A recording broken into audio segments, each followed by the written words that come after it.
Media.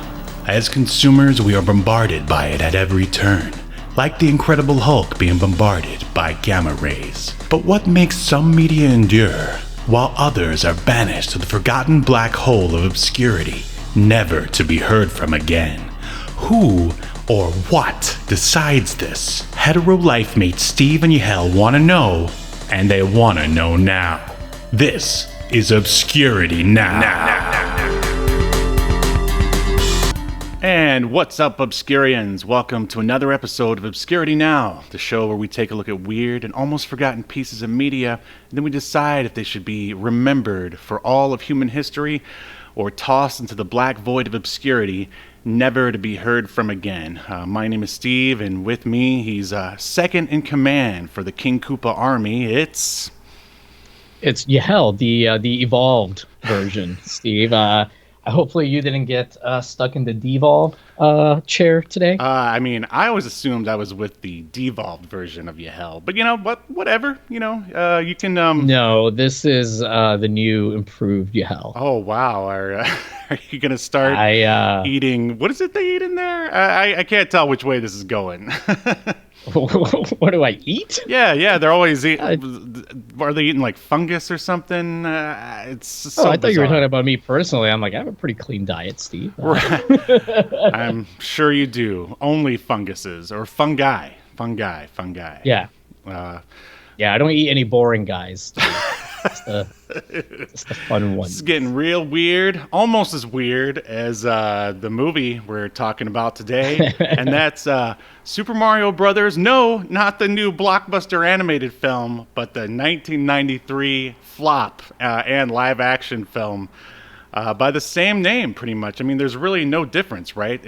They're both called Super Mario Brothers, aren't they? Yeah, I think so. You didn't actually check out the new one, did you? No, I haven't watched it. I know a lot of people that have. And I mean, I know, Steve, you and I, we run in circles full of cynical people. We have cynical people in our lives. Very few positive people, positive influences. I consider myself the king of those people. Even when I met Blade, your child, he seemed cynical. Oh, yeah. I'm teaching him right, is what I'm trying to say. Yeah. But even, the people that I know that have seen it, they've actually pretty much raved about it. They've all enjoyed it. But I'm not going to go see it in the theater because I imagine there will be kids there. Mm-hmm. And we know they're like they're your kryptonite. I mean, you went so far as to snip off your own genitalia so you would not be able to produce any. So again, Steve, not how a vasectomy works. I'm not according to like Looney Tunes. Not according to how they occur in the dystopian Super Mario Brothers alternate universe. Oh God, I can only imagine. They like strap you to a chair, and then there's like all this goo and dinosaurs, and I mean, I'm surprised they didn't have a scene like that. A dinosaur comes in and like bites your vas deferens off. See, I knew we could bring up your vasectomy again if we really tried. Yeah. I don't even feel like we had to try that hard. You brought it up. I guess I did. I mean, because I knew you wanted me to. You were sending me. It's true, Steve. Once you become super evolved, you get a full 100% control of your brain. Telepathy, telekinesis, all the great stuff comes into play, and that's why I knew you wanted me to bring up your vasectomy. Steve, maybe if you get a vasectomy one day, we can like become the Vasecto Bros and get our own like weird movie with Dennis Hopper. Wait, is he alive still? No, sadly, he's passed on. Did he die from embarrassment? Hey, he dug himself out of the Super Mario Brothers hole. I would say most. Yeah, I don't know. Of course. Yeah, most of the cast did, aside from a few. But we'll get to that. But why don't we just start off with the most important question: is what is your history with the 1993 Super Mario Brothers movie? I didn't watch it in theaters. I would have been 12, maybe 13 when it came out. Mm-hmm. And I thought it looked pretty bad. It didn't seem to look to have much of anything to do with the games. And my friends around that same age at least thought the same thing. I don't know that I had any friends that went to go see it live. Now, a lot of us saw it later on, like on HBO or VHS or something. But yeah, that's pretty much my history. And then I saw it as an adult at some point. But dude, when I went back to watch this, I remembered almost nothing of it. And I did not remember. I knew it was like unhinged and pretty out of pocket. However, even more so than I recalled or thought it would be. What about you? What's your That sounds history like with this masterpiece? that sounds like the description of one roided up Vince McMahon. He is now Vicente El Señor Vicente McMahon. Have you seen him? Oh, with his mustache. Oh yeah. Yeah. It's like half like porny, half like Zorro. I don't know. It's somewhere. I don't know. To me, he looks like he's a Cuban cigar factory owner who's about to spend like 1 trillion pesos on his daughter's quinceañera. Right, and about to finally break ground on the factory in Tampa, or Ybor City, to be more specific. Yes, yeah. I remember coming out of another movie and seeing a poster for it on the wall, like coming soon or something, and I remember thinking to myself, they made a movie of Super Mario Brothers. How's that going to work out? And then later, I remember seeing the trailer on TV, and they showed that part where, they used the horrible CGI when Daisy first passes over into the Dino world or whatever you want to call it. Yeah. So when she my goes history, to the wall, and I was like, wow, the Super Mario Brothers movie, terrible. And then I didn't see the full movie till many years later. Actually, it wasn't even full. I think I caught the end of it on that local Tampa station. I think it's WTTA TV 38. I remember they used to show a lot of like weird movies on the weekends, just I guess because they had nothing else to show. And I was kind of impressed that they used the word Devo, because of course Devo is my favorite band of all time. Unfortunately, their name being uttered in Super Mario Brothers did not help the movie all that much. Probably didn't help the band either that much. They were pretty dormant at that time.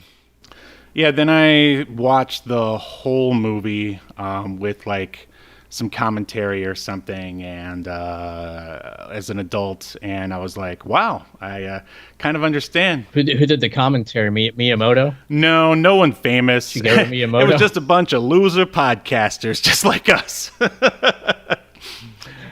Perfect. But no, it was still interesting at the time, and and I will say one thing about Super Mario Bros. Before we get too far into it. It is kind of interesting, but for all the wrong reasons. Yeah, I totally agree. I think it's interesting. It feels almost like a movie that was written, like the script was originally written with no thoughts about Super Mario Brothers at all, and then they were just kind of plugged into it after the fact. Is what it feels like. I don't think that was the actual case. Well, but maybe we should go through the cast before we start to. Let's jump over to the Obscuritron, and then we will talk about why it doesn't look or feel like the game, and why it's not streaming anywhere. Here we go. Welcome to your feature presentation.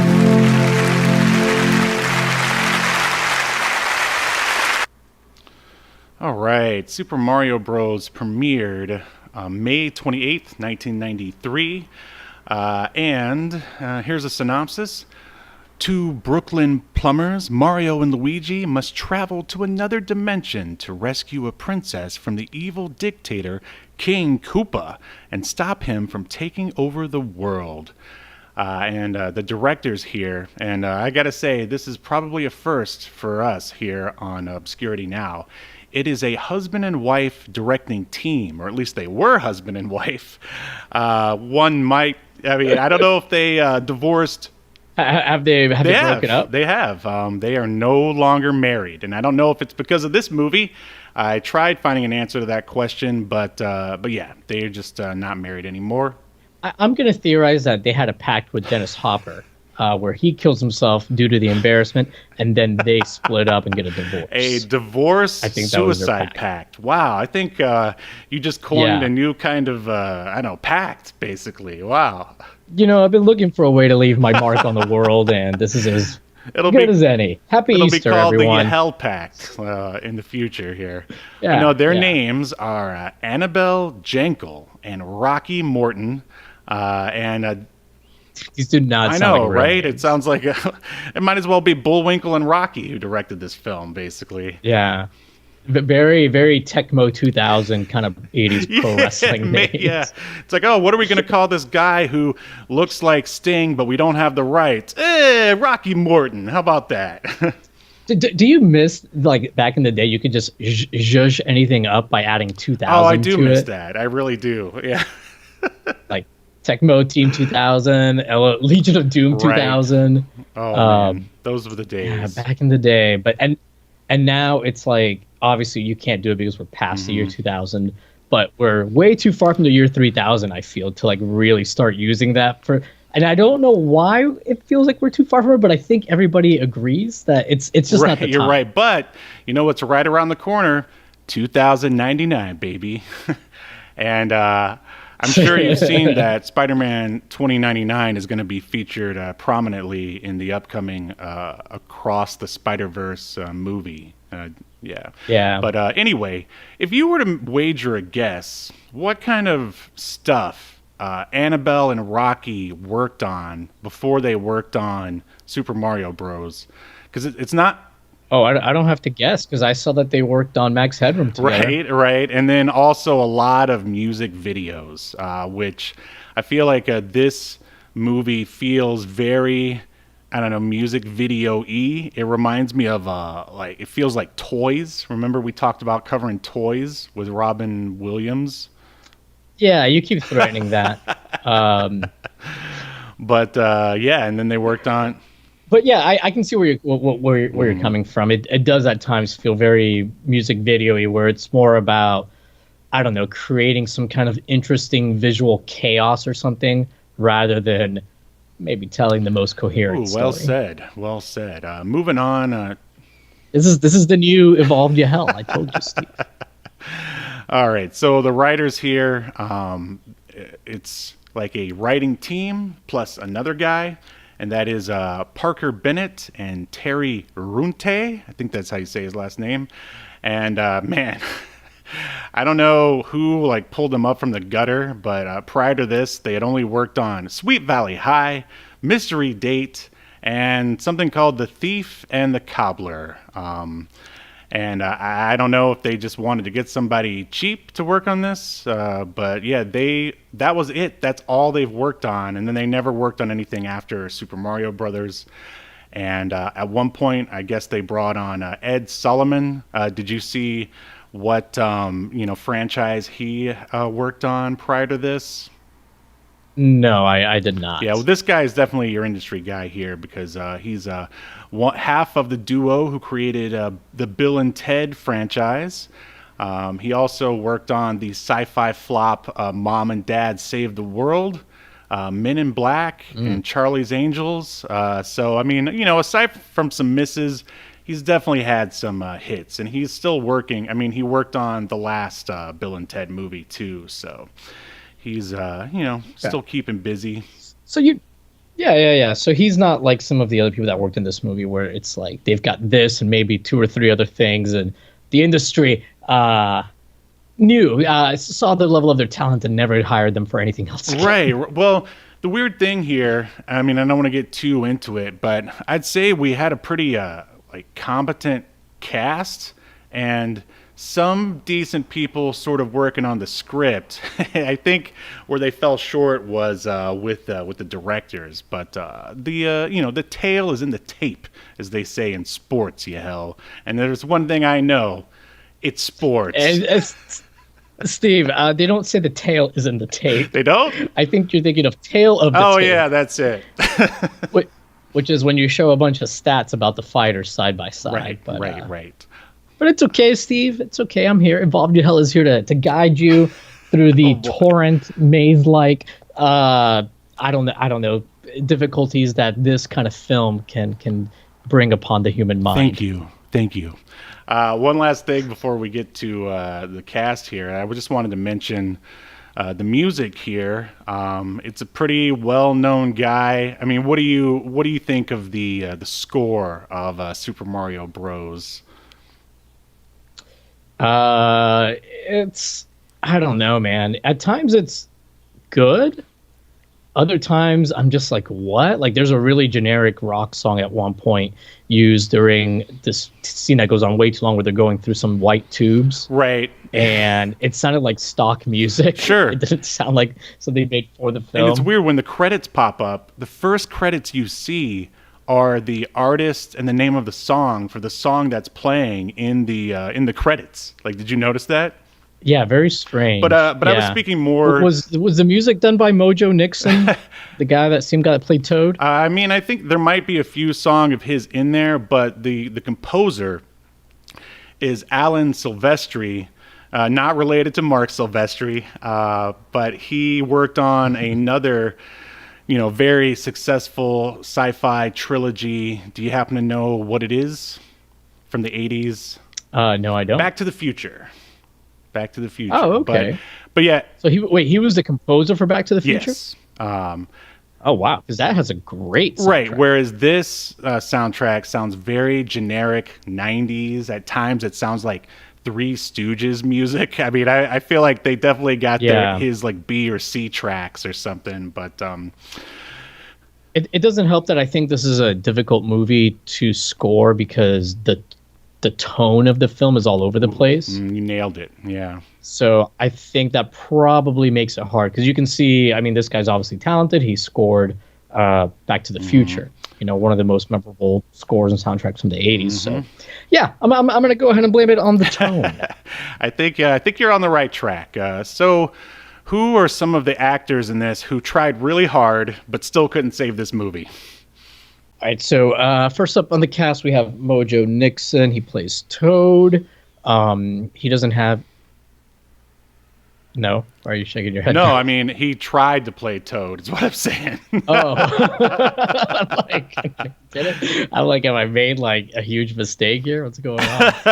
Anyway, so they made a mistake casting him because his acting is atrocious.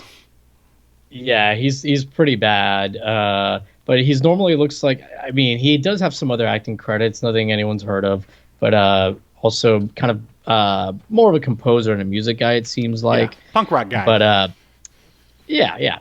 Anyways, but top billed, we've got Bob Hoskins. He is probably, I think, most well known to people from Roger Rabbit, but he's been in a bunch of stuff. Yeah, he's like a classic sort of British crime guy. Before he, came over and did Roger Rabbit, like if you're into like really hardcore crime stuff, that's what he did before he became Eddie Valiant. That's not what I thought where you were going. When you said if you're really into hardcore, that's not. Your mind would go there, Yahel. It would. I thought you were evolved. Well, what Steve. happened? That was 2 stream attempts ago. All right, so we've got John Leguizamo. Oh, I'm sorry. I should mention Bob Hoskins plays Mario, or Mario. What a dumb as joke. He's officially referred to this movie. Then we've got John Leguizamo as Luigi. That's Luigi Mario. Again, John Leguizamo, he's been in a bunch of stuff. How do you feel about John Leguizamo? Oh, I'm so glad you asked me because I was going to ask you.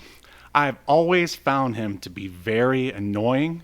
I've never liked anything that he's done prior to. Did you happen to see last year's The Menu? Did you happen to see that? No, but I did see that Santa movie that he was in, that R-rated one. Oh yeah, he was annoying in Silent that Night too. or something. Yeah. I actually didn't think he was annoying in it. That was like I think the first time in a while I remember seeing a performance of his because he was more serious. Violent Night is what it was called. Right. Did you like that movie? I couldn't even finish it. I actually did like it. Yeah, maybe I'll give it another shot. There were a couple things that were like pretty cringe and like a little too cheesy, but it's also like, even though it's an R-rated violent movie, it's also like a Christmas movie. So I don't know. I kind of had those expectations going into it. So yeah, I actually pretty enjoyed it. Pretty enjoyed it. Yeah, yeah, but if he does a good job in The Menu because he plays like a washed-up action star. A mute. Oh. So he's basically playing himself for the most part. But yeah, it's funny that you mentioned that because I was talking with my coworker that you and I were going to be discussing this movie. And yeah, he pretty much feels the same way about John Leguizamo as you do, that he was basically forced upon the public for some reason by I don't know, producers or agents that thought he was supposed to be a big deal or something. I don't know. Well, he started off as a comedian, right? Because I do remember like he would do like stand up, right? I mean, I don't know if that's where he started, but I know that, yeah, he did stand up. And we were looking at his, I mean, on the IMDb, it shows a bunch of like TV credits like prior to Super Mario Brothers, right? Yeah. And I remember, his stand-up. I watch, he never did stand-up. But for whatever reason, that's how I remember him. Maybe he did stand-up in a movie. I don't know. No, and I just remember finding him He doesn't very call it annoying. stand-up. He calls them like one-man shows or something like that. Okay. Yeah. In other words, I wanted to do stand-up, but I wasn't funny enough. I'm still going to try to be funny while I'm doing this. But because it's a one-man show, not stand-up, it's okay if I don't get laughs. Well, I was encouraged by my coworker for us to cover The Pests, because apparently it's absolutely... Oh, I was just going to say that was like the thing that was a nail in the coffin for him, for me. And I get that he's supposed to be obnoxious in that movie, but I think they hired him because he is obnoxious. Right. It's not like him acting. Exactly. Exactly. Okay. Moving right along. I had a feeling you also wouldn't like John Leguizamo, but I know how you feel about my people. I knew you were going to make it racist. I knew it. I'm kidding, folks. I'm kidding.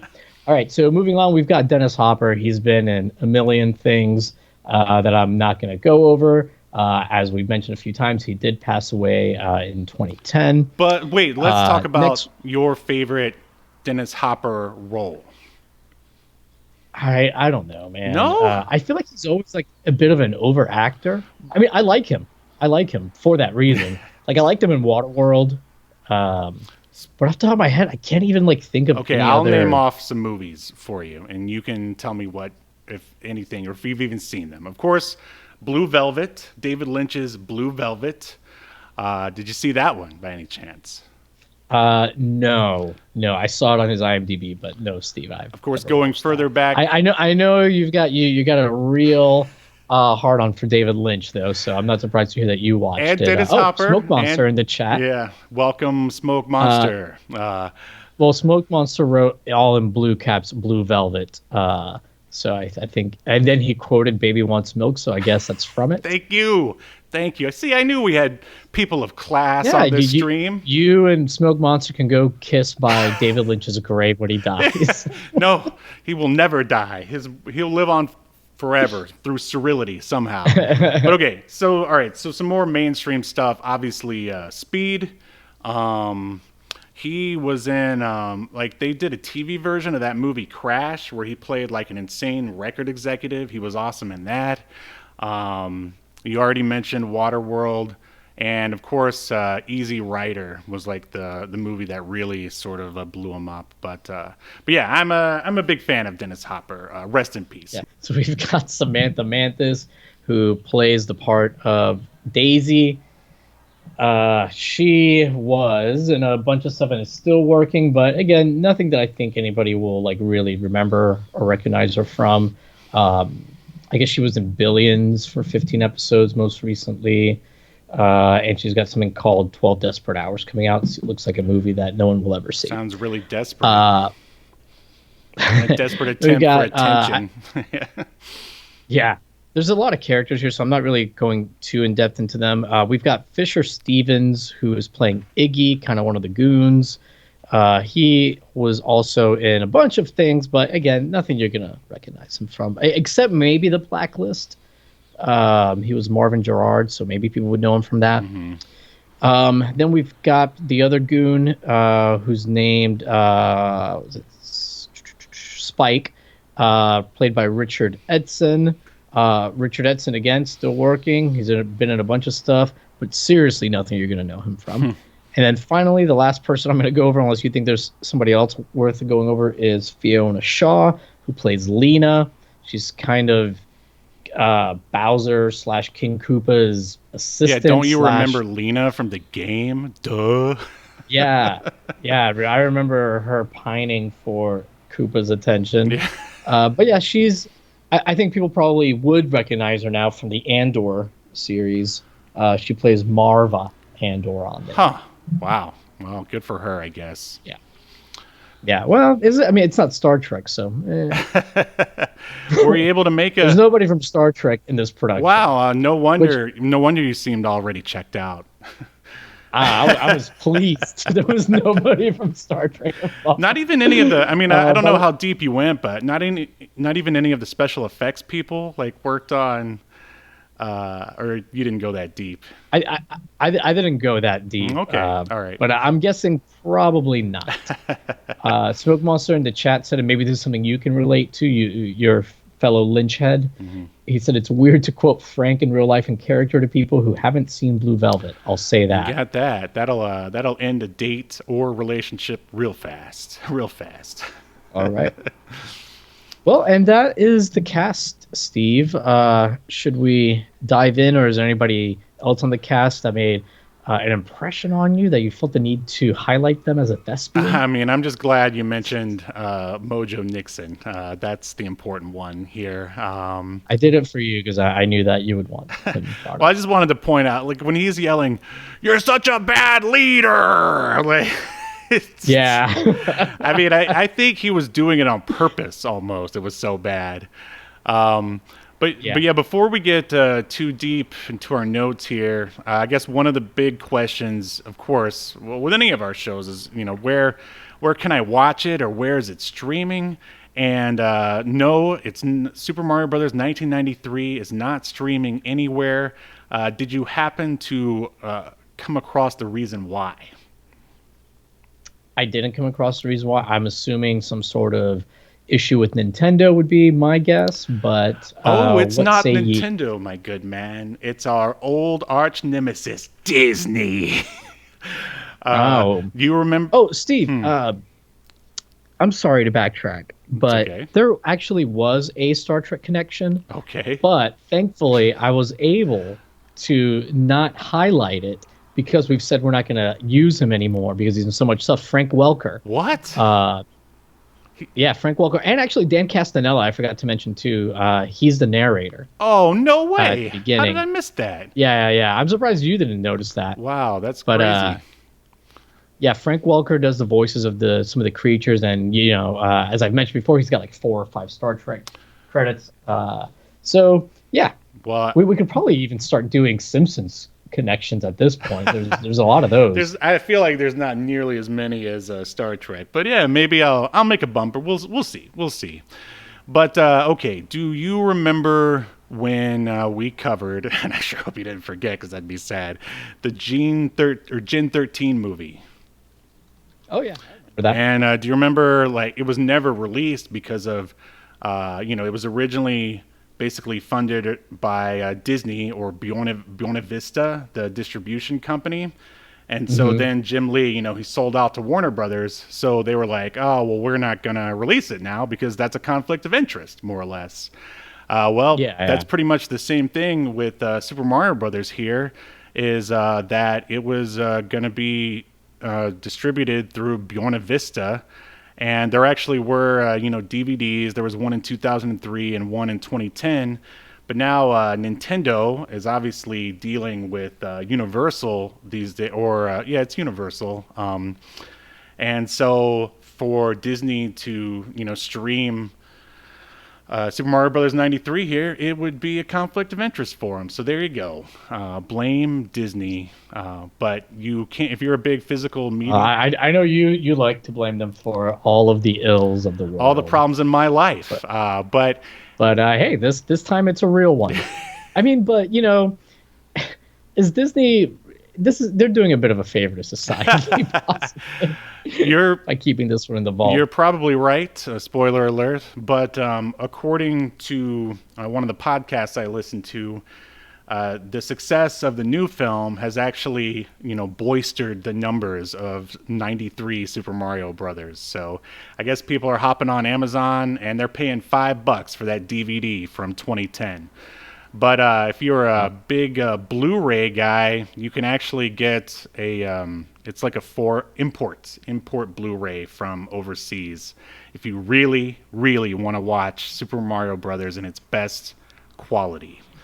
But anyway, so another big question about Super Mario Brothers 93 is, why isn't it like the game? And I think I found the answer, and it's basically this. Okay. The producer, Roland Jaffe, he obtained the Mario film rights from Nintendo, and basically Nintendo was like, hey, why should we go with a small, studio like you? And he was like, Yeah, because that's very strange at the beginning. When you see all the studios that worked on it, it's like you've never heard of any of these. right.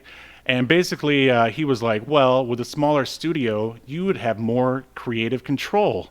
And Nintendo was like, we don't care about creative control. Our brand is so strong that you can do whatever you want with it. And so they got all the merchandising rights, they being Nintendo, and then Jaffe here, he got the film rights, for which he turned it over to Annabelle Jankel and Rocky Morton, who they said that they were best for the job because they come from the film school of Tim Burton, where I guess they... So what's up? the stream is down. What? How could that be possible? Oh wait, now it's back. Okay. Never. Yeah, that was weird because I was still seeing you fine. But, anyway, sorry to cut you off, Steve. It's okay. So yeah, basically they compare. Oh, you're gonna keep talking. Well, then I'll cut you off again. So yeah, they compared themselves to Tim Burton, and basically that was their idea for the film, is that they wanted to make this like weird, funny thing come along the lines of something Tim Burton would do. And I guess Jaffe was all on board because, I mean, that was sort of like the in kind of, I don't know, brand at the time, right? Just sort of like kind of dark and funny stuff, or at least that's the Tim Burton brand. And so they let these, art school hipsters, not Jaffe, but Annabelle and Rocky, basically do whatever they want. And they envisioned it as a mix between Blade Runner, The Wizard of Oz, and Ghostbusters. So that's why it looks the way it does. You know, it's so funny because when they go into like this dystopian alternate world where like Koopa lives and all that stuff, it looked to me, at least visually, and obviously this came out before it, but it reminded me of Idiocracy. Yeah. Like the way the future. Yeah. It's weird. There's a lot of movies this reminded me of that hadn't come out yet. Well, it didn't remind me of, but as I was going through it and seeing all the dinosaur stuff, which I don't know if you happen to notice, but the movie is based on Super Mario World, which I guess had just come out around that time. Which, I mean, if you were a person who's supposed to like extract a feature film from Mario Brothers and you saw like Yoshi and Koopa, is the first thing that jumps in your mind, hey, dinosaurs, let's make it as dino-rific as possible? No, but these are adults, who obviously they weren't playing the games and they're probably thinking, oh, kids love dinosaurs. Mm-hmm. Jurassic Park, didn't Jurassic Park come out in 92? You see, that's what I was thinking. I was like, are they trying to sort of piggyback off the success of Jurassic Park? Jurassic Park came out a month later after this. They both came out this... So there's a bunch of films that have a look similar to this movie afterwards. Mm-hmm. Jurassic Park came out after this movie. Maybe this movie, Steve, is more important in the history of cinema than we thought. Maybe. Only time will tell.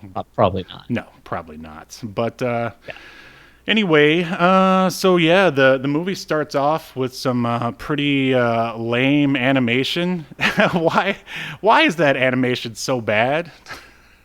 It's like animation done on a computer, like a Mac or something, and then blown up like to the size of like film. So they probably did it on like something like that was a resolution of like 640 by 480, something like that. Then blew it up, and it looks like then they maybe pixelated it slightly on top of that. They definitely did that with the real footage of like the scenery, and either way, it looks terrible. It seemed like they were going for a mix of cartoony and computer generated imagery, and it just not good. No, and unnecessary. Oh yeah, well, I mean that's the thing, is they have to continuously re-explain the premise to the audience, And it's so ridiculous. And then they explain it right in the very beginning that what if the impact of the meteorite that killed the dinosaurs actually created a parallel universe where they, I guess, escaped to, and then they continued to evolve, kind of like humans. Does it remind you of a cartoon that we reviewed? The parallel world where I mean, it's not the same, but it's similar. Oh, like the Dungeons and Dragons? No, dinosaurs. Oh, okay. My God, you know what, Steve? I don't remember anything from the episode of Dinosaurs that I watched. Well, that's because that show was very forgettable. But yeah, I just thought that. You know what we should cover that came up in my mind because there's so much fucking dinosaur shit in this movie. Denver the Dinosaur. Oh yeah, is it not on the list? Well, if not, we should definitely. I'll add it if it's not. But talk about a show with a catchy song. Oh yeah, that you will wish didn't get stuck in your head. Right. Yeah, we definitely should. So yeah, obviously, the premise is just so outlandish and convoluted, I'd say, and definitely seems like something some art school hipsters would extract from the Super Mario Brothers game, I guess. Like it's just they just made it too complicated for no reason. And it's weird, like, who is this movie geared at? I don't know who this movie is for, because at the beginning, especially starting off with that very childish animation, you think, okay, this is geared towards kids. Makes sense, right? It's a Super Mario Brothers movie. But there's other stuff in the movie that's very much adult. And I don't mean like a joke that only adults would get. I mean, there's like a billboard for Newport cigarettes. They're smoking in the movie. And at one point, one of the jokes is like in the background, there's like in the alternate world that there's a theater, and one of the movies that they're playing, it says that it's a XXX movie. Oh, wow. I actually missed that. But yeah, no, and there's other stuff too. But yeah, I'm just like, who is this for? There's not enough like kiddie humor in it. And the kiddie humor that they do is terrible. I don't get it. You're absolutely right. I would also add to that list the club scene where there's all these scantily clad women dancing, and then there's that scene where Mario is basically seducing Big Bertha so he could get the piece of the meteorite that's stuck in her cleavage, and then he like gets down there and basically motorboats her to save the cleavage. I mean, I don't remember Indiana Jones ever having to motorboat anyone to get a piece of treasure. I don't either. Yeah. No, and then like the 2 lines of coke that Luigi does before he goes to fight Koopa, like just to get hyped up. I mean, if anyone was on coke, it has to be John Leguizamo. I mean, yeah, I think cocaine is actually made by extracting his sweat and turning it into a fine crystal. And it's also been famously recorded that Dennis Hopper, he did a lot of drugs too, just to throw it out there. But yeah, you mentioned the tone and who is this for? Yeah, and that's the thing. Like, I mean, something like this is definitely something that I would be into in the 90s or even now, because it's got, futuristic Blade Runner-esque stuff going on. But then they ruin that with some of the most unfunny, like cartoony-esque like jokes and like slapstick and stuff. So the two just completely cancel each other out, like ruining like any chance to like enjoy the movie. Totally agree. Some of the sets, look really cool. Mm-hmm. To be honest, like some of the sets and vehicles, like the police cars, I think are pretty awesome. Some of the stunts with the cars, some of the action scenes are actually pretty decent. Some of them are pretty atrocious as well. Yeah, but it's no parole violators, but they're pretty decent. No. They weren't actively trying to kill anyone, though. There's quite a few stunts that you can tell it's really Bob Hoskins and Leguizamo doing it. Mm-hmm. And I was very surprised at some of the stuff they had him do where I couldn't like see harnesses or anything. But so the movie, what did you think about how it starts off with like, okay, Mario and Luigi, they're plumbers in the real world. Mm-hmm. And they use the trope of, they're behind on their rent. They never get any work. Sure. Right? I hate that. But yeah, so they're like real plumbers. They go to a job, And for no reason whatsoever, like there's like a company run by a guy named Scapelli that is trying to mess with Daisy because she's like the foreman at, or not the foreman, but like the head archaeologist, I guess, Right. at like some site where what are they digging up? Dinosaur bones. Of course, yeah. And later on, like it's never explained why Scapelli is even trying to help Koopa or how he even knows him. But I mean, he's not trying to help Koopa. He's just how did they explain it? They had a reason for this. It was they were doing some sort of construction on or the shore near the bridge or whatever, and then they accidentally found dinosaur bones, and then at the same time also like broke through to that I don't know, dimensional gateway or something. I mean, they don't know each other. Scapelli and Oh, okay. yeah. I thought Koopa was like using Scapelli to like, because I thought he had his workers do something to like initiate that. Okay, never mind. Yeah. No, that I'm a fool, Steve. I am. This is devolved Yahel in this stream. For those that don't know, there's a chair that Koopa has, and he can stick you in it, and one switch on it will make you evolved and smarter, and the other switch will make you devolve, which turns you into a Koopa. Yeah. Now, why would you want? I mean, I get you want your your minions to be sort of dumb, but why would you want to make them like so dumb to where they can't like even accomplish their job? They're incompetent. Yeah. That's Yeah, I don't get it either. Oh, in the chat, Smoke Monster asked if there's pizza in it. So we just means the movie. There isn't pizza, but they end up going like Mario and Luigi end up going on a double date where like because Luigi's into Daisy, the archaeologist. they immediately fall in love within the span of like 10 minutes. Yeah, well, when you've got somebody as obnoxious and overbearing as John Leguizamo, you can't help but fall in love because he smothers you, Steven. You can't get away. It's the implication. But, you have to say yes. Yeah. Yes. So Mario has a girlfriend or significant other of some sort that they go on a double date with, and they do go to a pasta restaurant, an Italian restaurant. No, they go to Hulk Hogan's Pasta Mania, actually. I don't know if anybody remembers that. Pasta still rules, brother. But yeah, they're eating like spaghetti and meatballs. I don't think anyone's having any pizza, unfortunately. No. But no, like back to your did you finish your question or oh no, yeah, you did. So yeah, back to the opening. I mean, all like the sort of 90s cliches or tropes, if you want to call them, are there.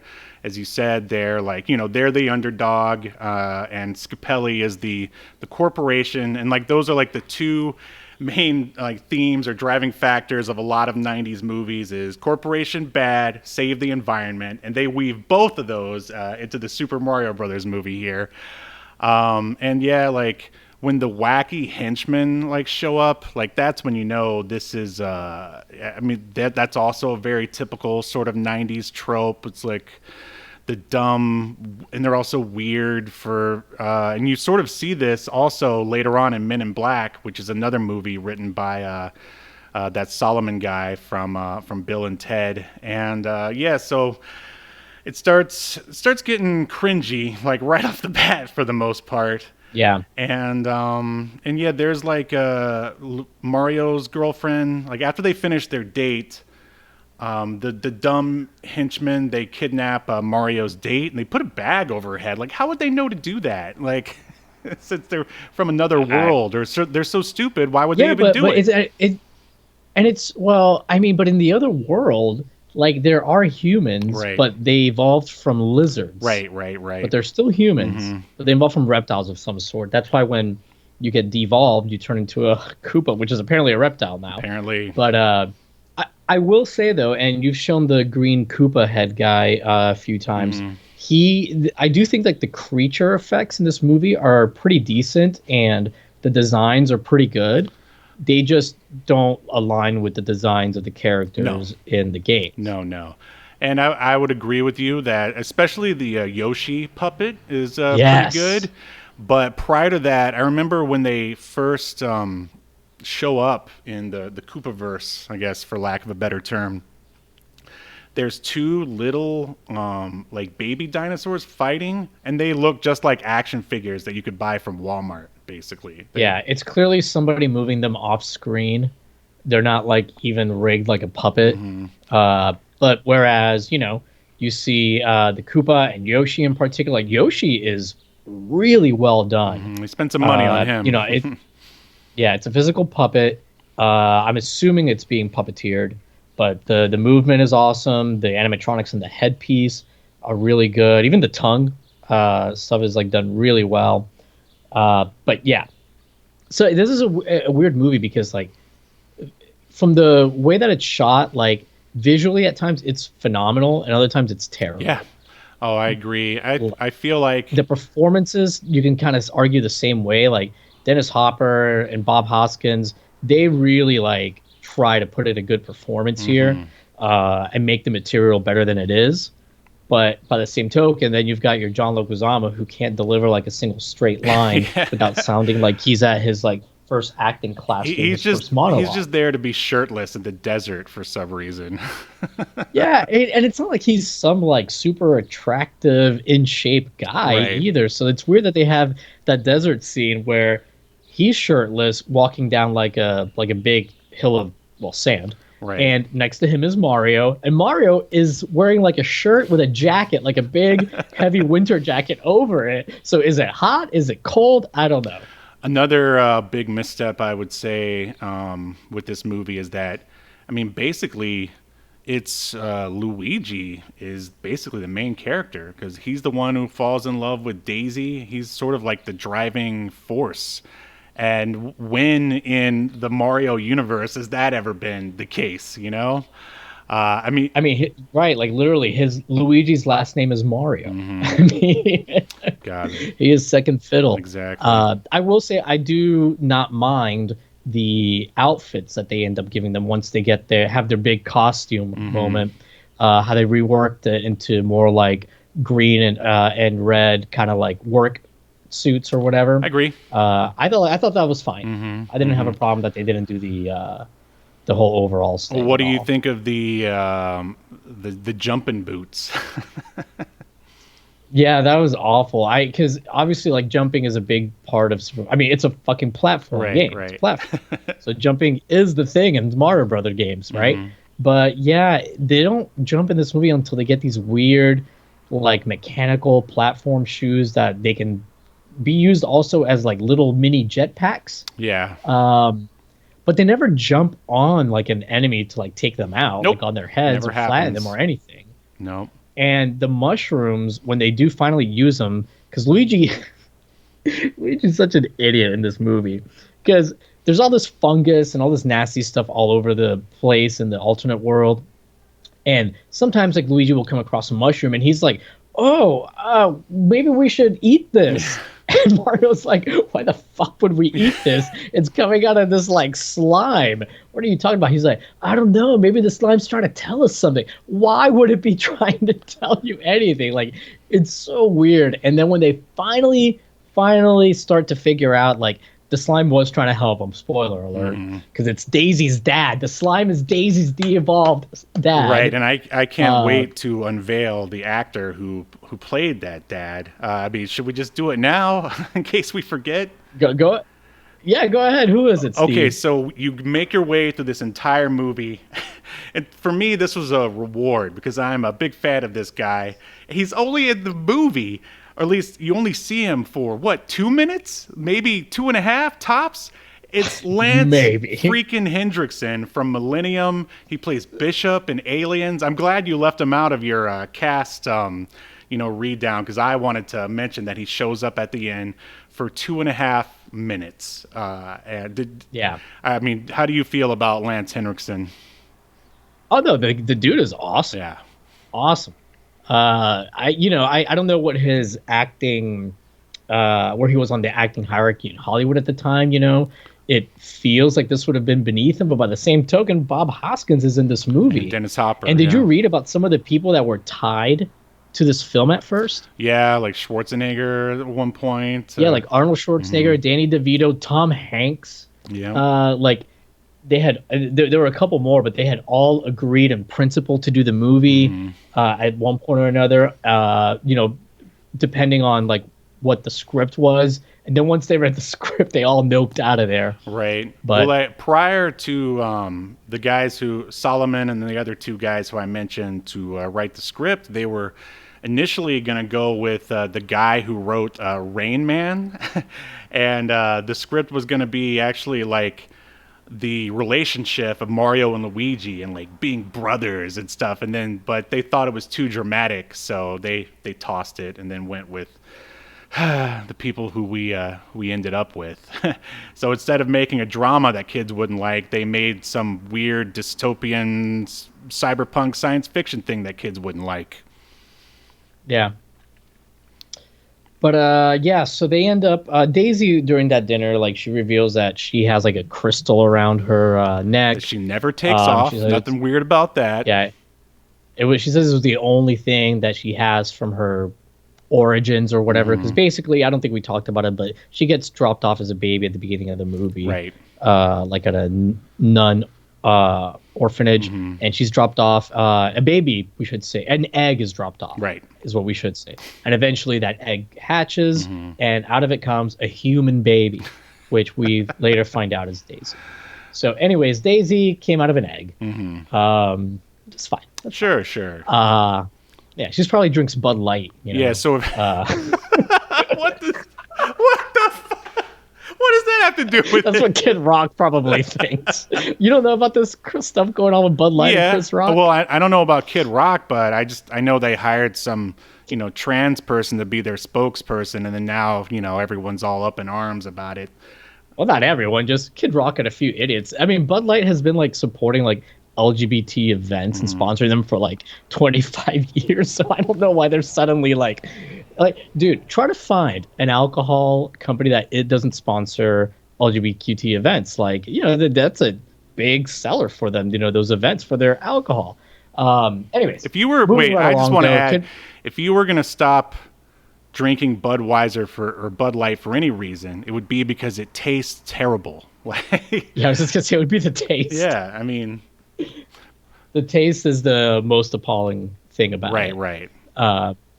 But anyway, so yeah, Daisy comes out of an egg, and Kid Rock is afraid if you drink Bud Light, you'll transition into an egg person. That was the joke I was trying to make. Good, I like it. All right, so anyways, all right, Luigi and Daisy, they end up going into the alternate universe because they end up finding this portal in the caves that Daisy accidentally goes to do, and Luigi goes through it, and it was like they end up finding because like Scapelli's people had like done something to try and sabotage the site. The special effects going through the wall, not very good. No, and it's funny. One of the few pluses that they mention about this film, they say, like, though it bombed, the production innovated and introduced many filmmaking techniques now considered pivotal in the transition from practical to digital visual effects, including the use of Autodesk Flame.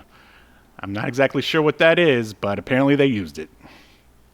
Autodesk makes it's got to be like some kind of 3D model. Yeah, CGI thing. Yeah. So, and this is kind of like once Mario and Luigi, because of course Mario's going to go behind them.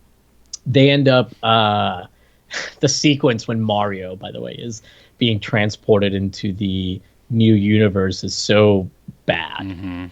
But then later, because I want to mention this now, later when Koopa does make it to the real world, which is his whole goal, King Koopa wants to basically get the crystal from Daisy to put it in something that'll make the portal open, the worlds unite again. And I guess like Daisy is the only one that can withstand, for whatever reason, the energy that comes off from putting this crystal in. Right, because it was written into the plot. Sure. Yeah, whatever.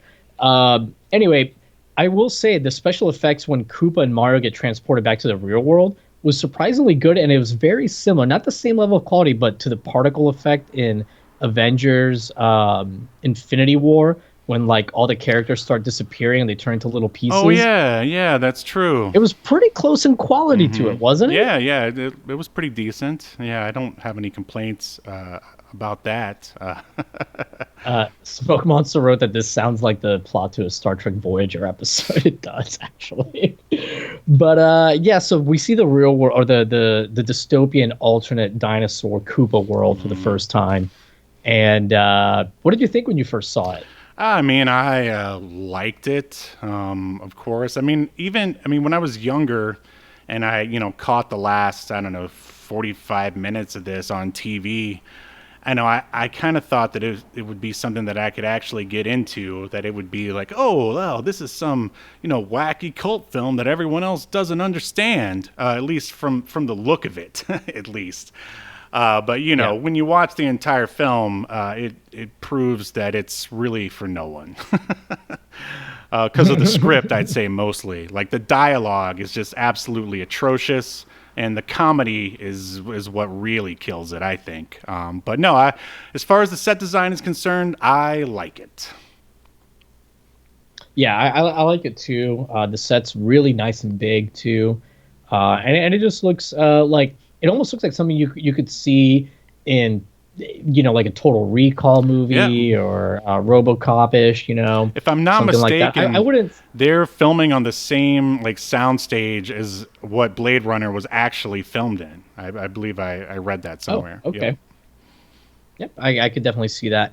But yeah, and I don't really, man. There's so much stuff that ends up happening from here forward in this plot. Mario and Luigi are just trying to find Daisy and get her, and hilarity, I guess, ensues. They get into a bunch of situations. Yeah, I mean, the big overarching thing here is Koopa wants to merge the two worlds because somehow the piece of the meteorite that struck the Earth, that's basically the key to everything.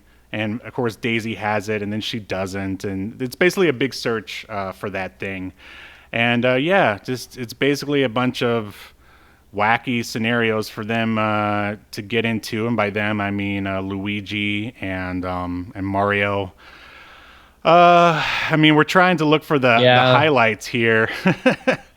I mean, we can talk about there's a scene where after Mario and Luigi get arrested, the prison is basically these tiny cells, these little boxes that everyone's in, think a human size chicken coop kind of a thing.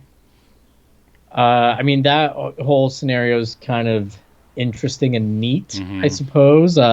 Did you notice that the cop at the front desk looks just like Andrew Tate? No, he's like a white version of Andrew Tate. Oh my god. Yeah, if you go back and look at that guy, he looked just like him.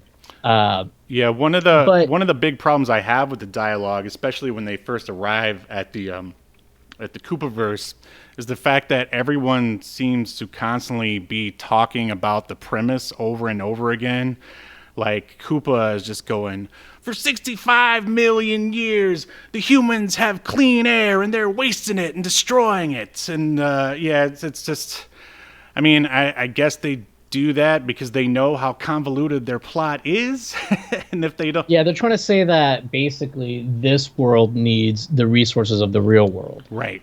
But it also doesn't kind of make sense because they do have this big sprawling city with lots of cars, and yeah, everything looks nasty and dirty, but they also say later that happened after King Koopa took over. Right.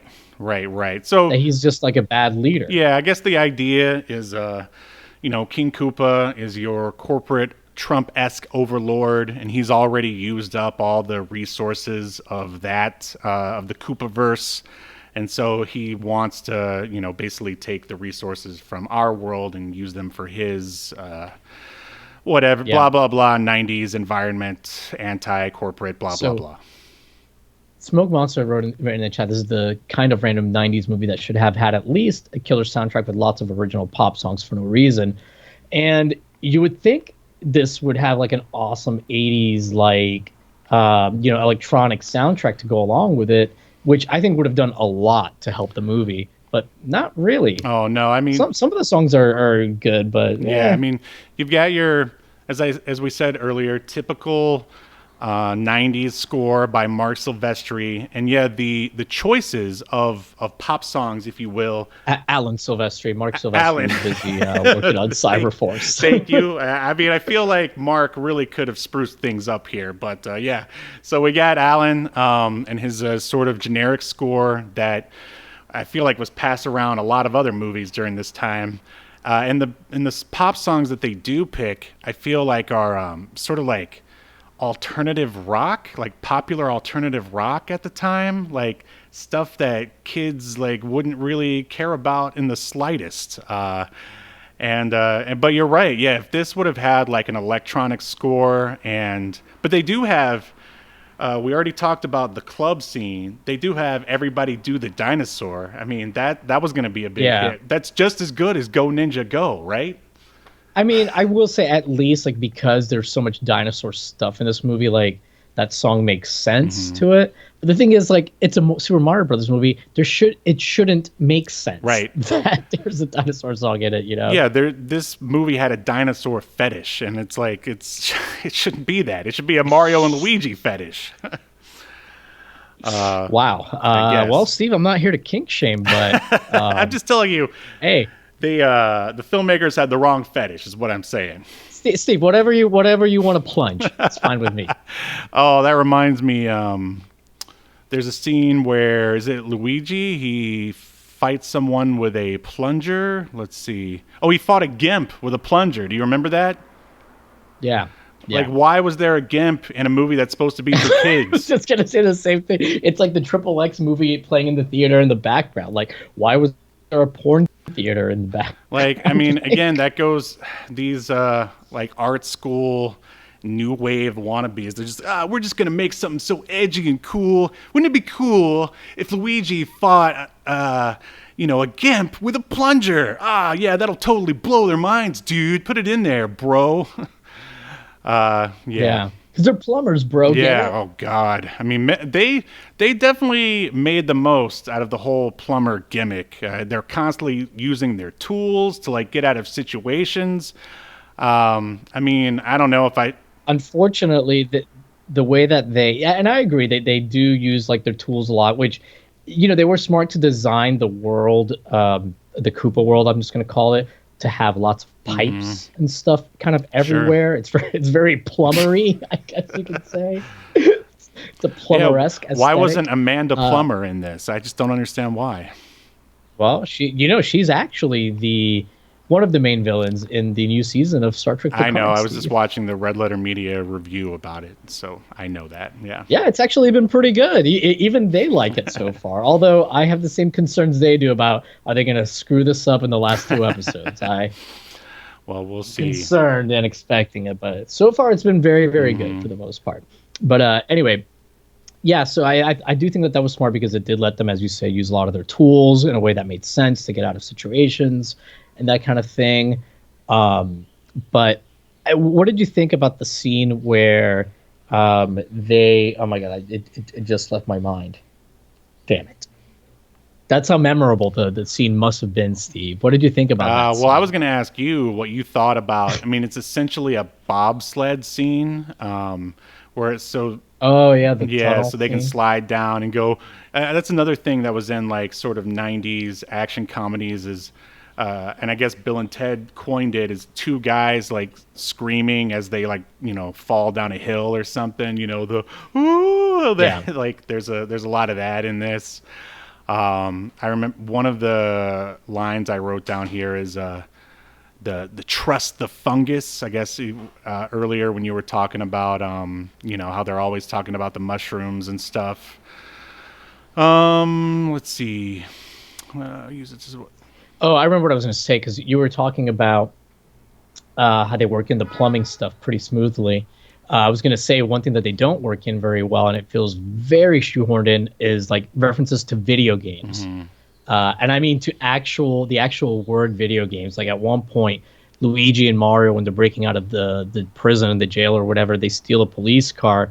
And Mario's like, oh, how does this turn on? It's all computer operated. I don't get it. And Luigi like puts some keys into the keyboard or whatever, and the car starts working. And Mario's like, "How did you do that?" And Luigi says, Oh, it's because I sit on my butt playing video games all day. Oh, wow. What? Grown. Like, how would that help you crack some kind of like code or encryption or some kind of way to start a car Yeah. in another universe? I want to yeah. say, like, that's, again, the hipster filmmakers here. They're either trying to appeal to gamers or shame them for being gamers. I can't really figure it out. Well, I don't get they're it. just trying. It's more like I feel like it's more like they got notes that said from Nintendo that said, "Hey, we need you to reference video games more or something." I guess one of the ways we have to mention that at one point Koopa wields a Devo gun, and no relation to the band, but lots of relation to the Super Nintendo because it is basically a Super Scope 6 that's painted gray. Yeah, I'm sure a lot of people know that by now. it's actually one of the images that you have that come up here on the why I mentioned it. I remember at one point during a car chase, there's a skeleton on the front of a taxi for no reason. Right after that woman, Lena, gets electrocuted, because that's definitely what 8-year-olds need to see, a grown woman electrocuted, but not to death. But she survives that. She not to death. She ends up getting a far more gruesome death later. And that's one of the problems, at least that keeps me from enjoying this, is that it's the violence. Well, I was going to say there's no. I mean, there's no repercussions hardly. And for anyone, it's so cartoony that everyone's going to be fine. Like no one is ever really. Well, Lena does die though, pretty gruesomely, I thought, because Lena ends up getting the is it Lena or Neela, whatever her name is. She does end up getting the crystal, and she sticks it in the part of the cave or whatever that it needs to be stuck in to like open the portal or reunite the worlds, and the energy flow blows her back into the cave wall so hard that she ends up vaporizing and turning into a skeleton. And her skeleton's just stuck on the wall. Doesn't her jaw and then, open? like, a couple seconds later, the jaw opens on the skeleton. Like, I was surprised. I'm like, whoa. Yeah, I meant mostly for the protagonists. There's never any... Because they're just quipping the whole way, basically. Like, there's never any danger for them. Yeah. Well, Steve, when you have a Legozamo, you got to let him quipazamo. That's a bit of industry jargon. Quipazamo, huh? That sounds like a bad frozen pizza. It's like, hey, are you single and live alone and hate cooking for yourself? You need to get some Quipazamo pizza. The Quipazamo is actually the new seasonal menu item at Carrabba's Italian, not really Italian Does grill. That restaurant still exist? Yeah. I've got one near my house. Awesome. Next time you visit, we'll go down and have a couple Quipazamos. I can't wait. I can't wait. So yeah, we're pretty much towards the end of the film now. And one thing, did you notice that when Mario and Luigi go back to the regular Brooklyn, Luigi is wearing the exact same yin yang shirt that he was wearing at the beginning of the film? I didn't notice that at all. And that leads me to the question. So obviously, how many yin yang shirts did you have in the 90s? Yeah, I do believe I had a couple, but not a ton. I think I at least had one. Yeah, for sure.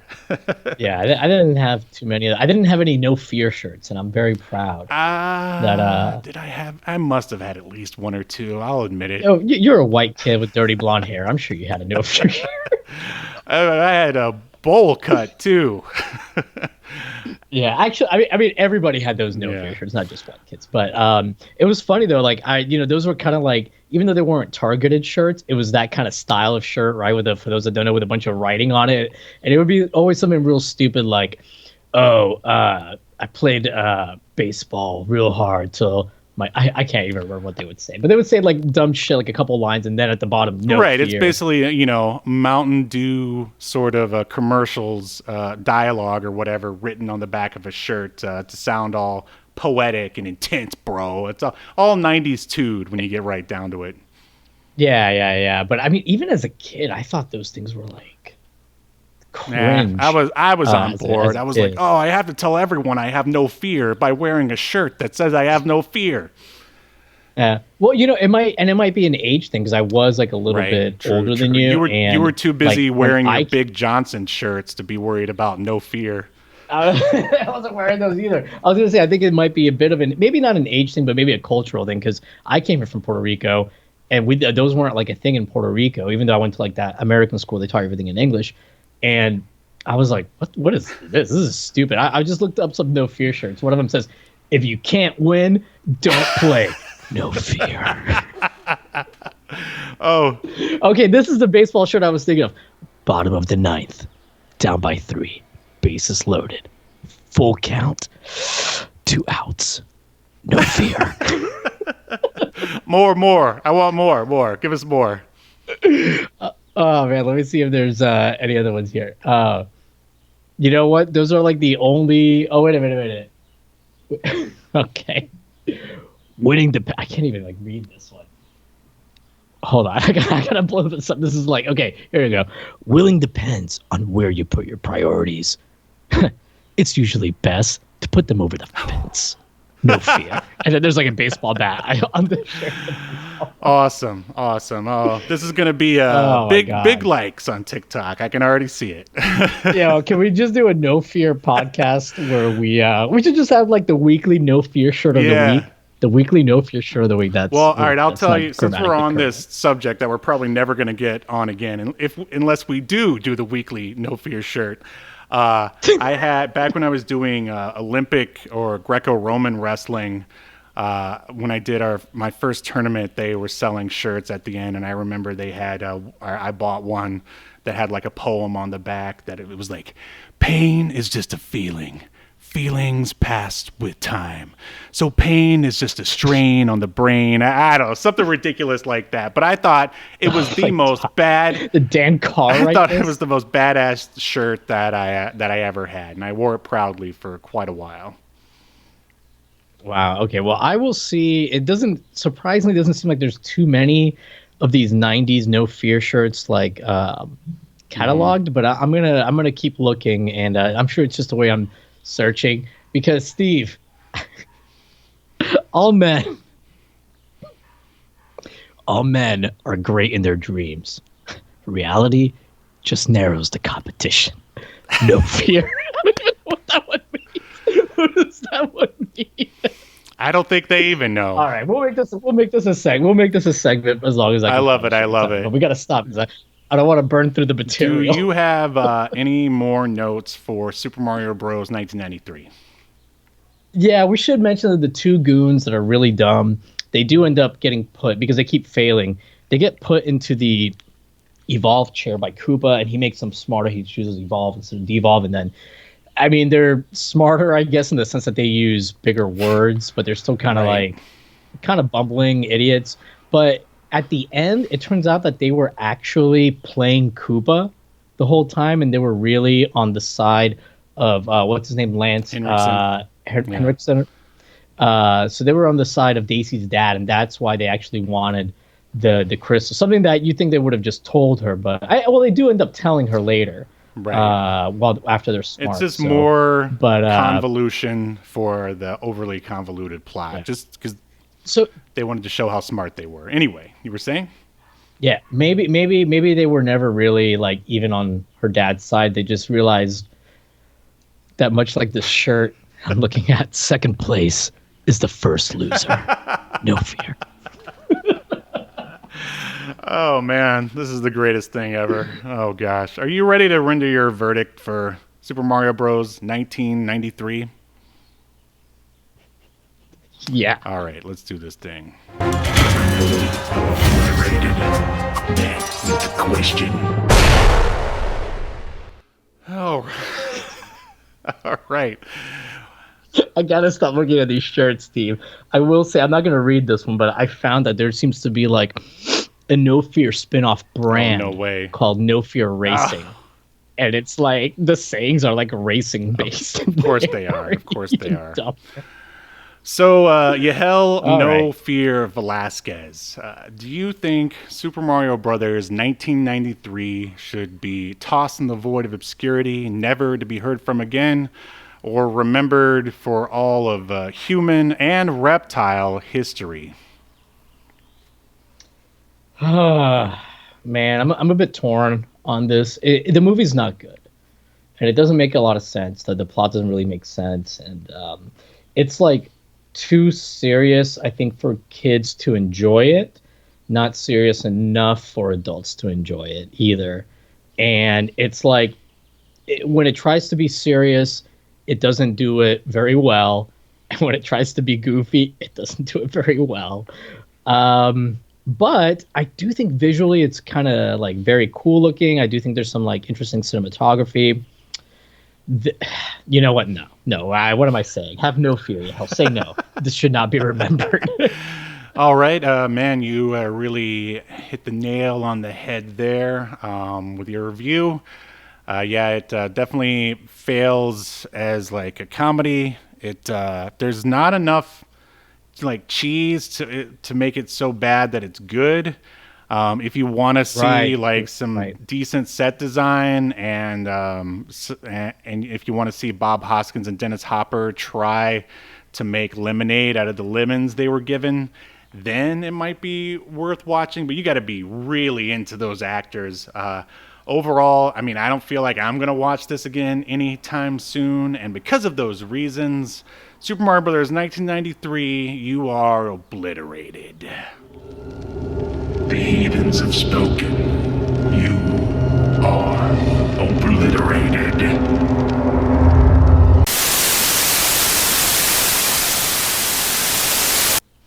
All right, there we go. Your sister said no. She's never even watched it.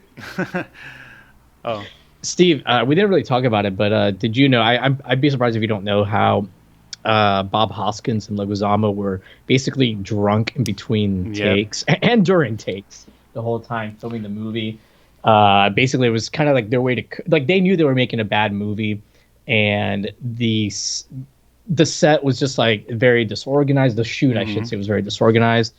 And apparently, like in one scene that Leguizamo was driving the van, he like he accelerated too quickly, I think is what I read, and it caused like this door, like the sliding door, to close when Bob Hoskins wasn't expecting it, and it broke his finger. Because Leguizamo was driving drunk. Basically. Yeah, I'm glad you brought that. A drunk Leguizamo. Yeah, I'm glad you brought that up. I definitely saw that, and I had it in my notes. Yeah, there's so much stuff to be talked about what went on like behind the scenes that's way more entertaining than the movie itself. Yeah, they were constantly getting like new scripts and rewrites like all the time. So yeah, that definitely added to their alcoholism, basically. Yeah, well, Bob Hoskins said that he was also stabbed 4 times while shooting, electrocuted, and nearly drowned at one point. Yeah, and have you ever seen Dennis Hopper? He's told this story. I think it was on Conan. I think I saw him say it once on Conan, basically where his son was like, "Dad, like, why did you play King Koopa? I mean, he's like, you're a good actor. Why did you play in that movie Super Mario Brothers?" And Dennis Hopper was like, "Well, because you need to eat, son." And then his son was like, "I didn't need to eat that bad." I love the implication that Dennis Hopper wasn't going to have enough money for food. Right, if he didn't do Super Mario. I'm sure they all, I hope the actors got paid well, because they deserve it for enduring this stuff. Well, I hope John Leguizamo actually had money taken out of his checks somehow. I agree. I agree 100% there. I mean, his performance here isn't as annoying as he is in a lot of other movies. And to be fair, they did give him, they made Luigi kind of like a wide-eyed, naive, like almost kind of glib and, not a very sharp guy. Yeah. So he's but he's also supposed to be like lovable and charming, but it's hard to like be like charming, stupid, but also competent enough to like save Daisy. You know what I mean? Like, and you mentioned that they kind of make him more the protagonist versus Mario, and it's kind of hard to like, I don't know, cheer on that protagonist that's doing all that stuff. So, no. Leguizamo doesn't have the chop. You know what? They should have made Dennis Hopper Luigi, because he's got the chops to pull it off. It's true. So when like he and Daisy kiss, it won't be weird at all. So Smoke Monster asked if he jumped like a. By the way, I was laughing at the chat because your sister wrote no, and then he wrote saw fear that. after. Yeah, that was awesome. Does he jump like an idiot in the movie? I mean, the only time they really do any jumping is when they get their mechanical boots, but they don't jump like on anyone to kill them. They do jump around kind of foolishly. Yeah. But if you're desperate to watch it, Smoke Monster, and you don't want to pay any money, which you shouldn't, someone uploaded it into chunks onto YouTube. So there you go. But anything else about Super Mario Brothers that you wanted to discuss? I think that's gonna do it. I don't. Anything else to add before we sign off here? No, I would love to erase this from my memory. It was a slog making my way through it. Like I think I made it half. Yeah, it's an hour and 44 minutes. I made it like halfway through, and I was like, boy, I sure hope this is and it wasn't. This should have been 90 minutes. Not even. I was just gonna say, I'm not even sure if even. Definitely no more than 90. Mm-hmm. But man, you could even go like an hour 20. I feel like. All right, well, join us next week. It's our big 100th episode, which we're going to be treating just like another regular episode. But if you want to be... You know why? Because another podcast, Steve, full of fear, would have felt the need to do something special. But not us, Steve. We have no fear. That's right. That's the attitude we have. And you know what, Steve? If it were just about attitude, everyone would have it. No fear. That's an actual no fear shirt. I think I remember it well. I do. So yeah, I mean, this is a horrible transition, but if you like stuff with dinosaurs in it, you should check out, like Super Mario Brothers, you should check out my comic book, Escape to Earth. Many copies available, and you can buy it off the link in the description off of our Big Cartel website. Until then, we'll see you next Sunday as we continue to unearth even more obscure media only on Obscurity Now. See you then. I'm having a weird day. The name's Adam. Where I'm from, I'm known as the Zero Thief. Depending on who you ask, some might say I'm the best thief. But believe it or not, even the best screws up every once in a while, and that's what I did, and I had to make a fast getaway. I ended up crash landing on this bizarre planet. Turns out, I didn't get away fast enough. These winged freaks followed me here. It's just us here, Zero Thief, on this empty backwoods planet. So start talking, either to me or my blade. Okay, I do have something to tell you. It's about the planet. It's not that empty.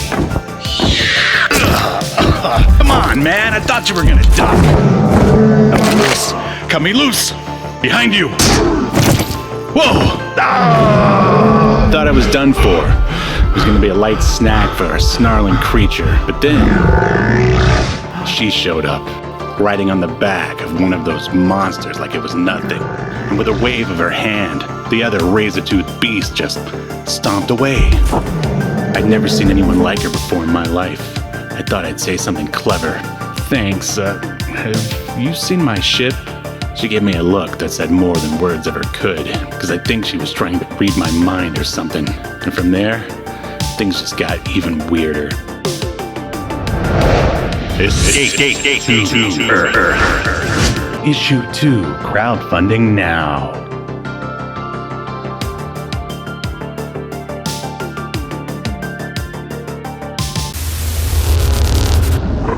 You've been enjoying Obscurity Now, a podcast that's recorded live to tape and streamed to Twitch and YouTube. Subscribe so you never miss an episode or hilarious quip. Take us with you by following the download links provided in the show notes to wherever you get podcasts. And take notice of our various social media links if that's what you're into. I'm not here to judge. And make sure you join us live next week at 6 p.m. Eastern, 3 p.m. Pacific as we continue to discuss more obscure media only on Obscurity Now.